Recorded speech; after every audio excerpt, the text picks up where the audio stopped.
Sendisukovalelwa emagazini.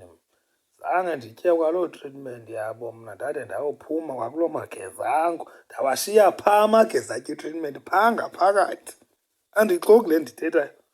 Andithi kuwe kwaqala kwaphumela iyi-1 igeza, kwabuya kwaphumela ilandelayo. Ndithi kuwe ndafike phaa amageza esitya itreatment, ndaphinde ndawashiya phaa esitya itreatment ndingakhange ndiyitye mna laa treatment. Andanoba iindlebe zenze ziyasebenza na. Andichomi, ndindibalisa into eyenzekile, vele yenzeka loo nto.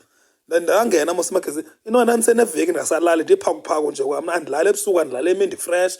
Ngoku xa ndifika phaa ekliniki batsala igazi lam nomchamo abaya. Ndaqomba bakrokrela iziyobisi apha.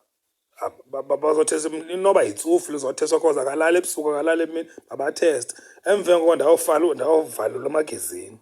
Uvalelwa kwam phaa emagazini ndafika kukho elinye liyintsizwa phaa igeza elidala kuwo onke, liyintsizwa igeza apha. Lafike landifundisa inombolo. Qha ke ngoku andifundisa inombolo benana, xa ndifuna uxoka uyabonakala unazo nezitshapu zensizwa. Yayibonakala uba yintsizwa, yabonakala shemba kwaphambana insizwa apha, yayibona. Ngoku andibalisela inombolo ndenza ngathi ndimmamele, otherwise andimmamelanga, yebo. Qha kaloku ithi ingqondo yam iba ngathi ummamele lo mntu uyandisa because yinsizwa le, yebo. And ngoyena mntu unobungozi lo, because yinsizwa ephambanayo. Like insizwa inobungozi, ingqondo zayo zisebenza, yebo.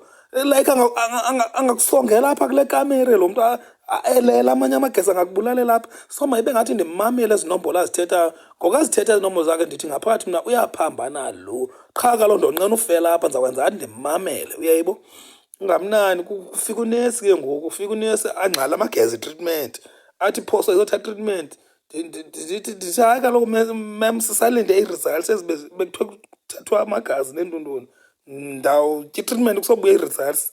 Ndonqena wena nesi utya itreatment yophambana, yebo. Kanti fama nditya i-A_R_Vs, yebo. Ithi kanti nandiphambana fama nditya i-A_R_Vs ne. Suncama nesi, ndinelanga lonke, like andiyindawo, ndivalelwa apha ngaphakathi emagazini. Like akho apho ndiyakhona. Masilinde ii-results noma zibuya ngomso, noma zibuye ngomso omnye. Like andileqi indawo nesi, ndivalelekile apha, yebo. Nguwo one-access yohamba.